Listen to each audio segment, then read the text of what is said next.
In this video, I'd like to talk about these two review problems. We're going to solve this system of equations. X prime is equal to this matrix times x of t.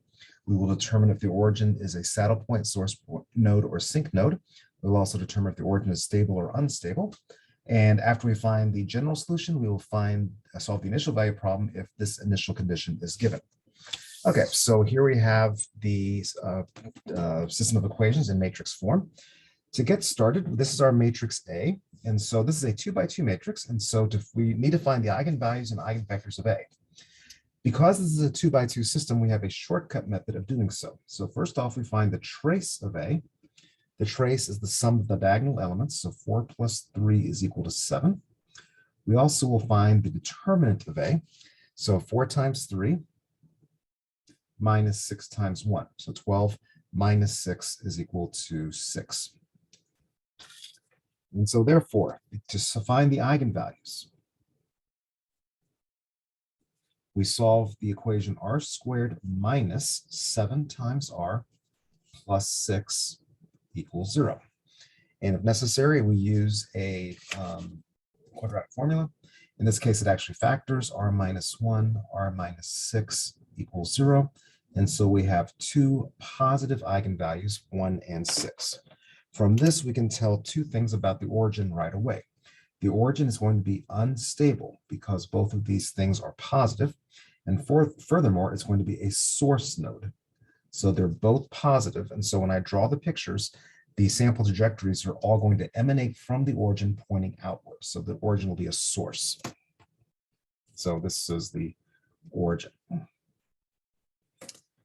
Okay, now to find the general solution, I have to find the eigenvectors of this matrix. Normally finding eigenvectors is a bit of a pain, but because this is a 2 by 2 matrix, we can have a shortcut method for this. So first, the eigenvector for r equals 1. We have a shortcut method, which is to find the vector b r minus a. Okay, so the b is going to be the upper right corner here, so 6, and then 1 minus 4. And so 6, negative 3 will be an eigenvector for this matrix. Now, again, any constant multiple of this will also be an eigenvector, so I can simplify this to be 2, negative 1.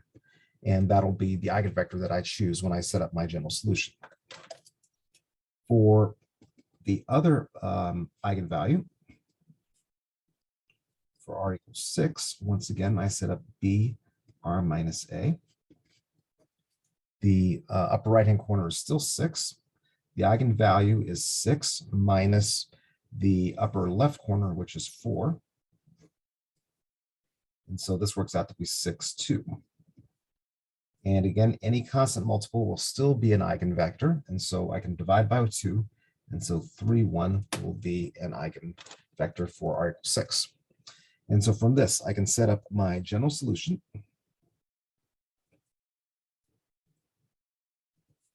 Will be x of t equals e to the t, c1 e to the t times 2 negative 1 plus c2 e to the 6t times 3, 1. And so that will be the general solution.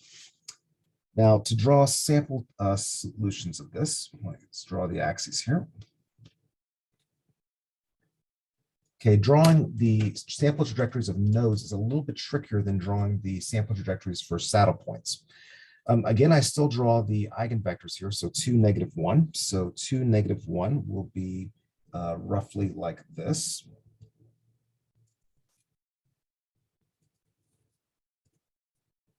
So out 2, down 1, out 2, down 1. And then the other eigenvector is going to be 3, 1, so up, out 3, up 1. And so that'll have this shape. And again, pointing out. Okay, now the rule that I use, and so this is the eigenvector for r equals 1, and this is the eigenvector for r equals 9.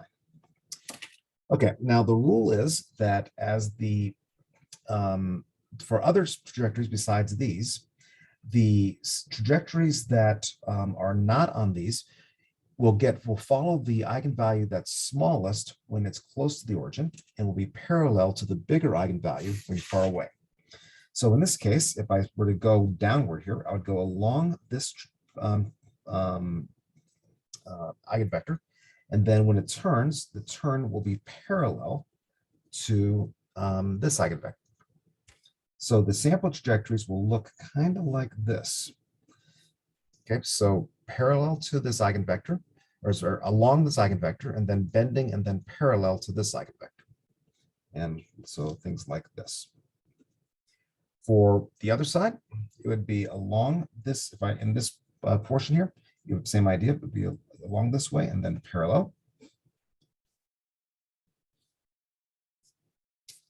Out here, it'd be along this way and then a hard turn parallel the other direction. And then in this portion here, and then parallel this way. And so that would be some sample trajectories for this source node. So the rule is when close to the origin, it is along the smaller eigenvalue, and far away, it is parallel to the bigger eigenvalue.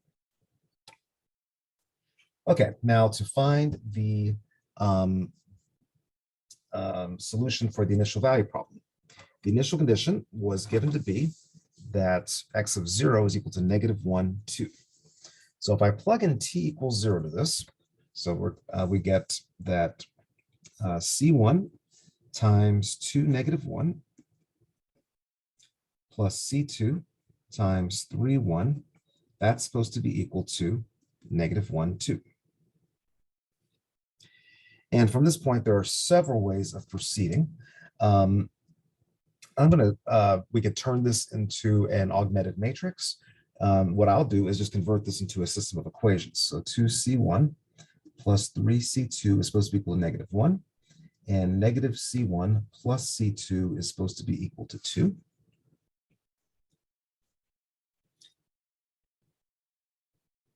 Okay, so what I'm going to do is double the bottom equation.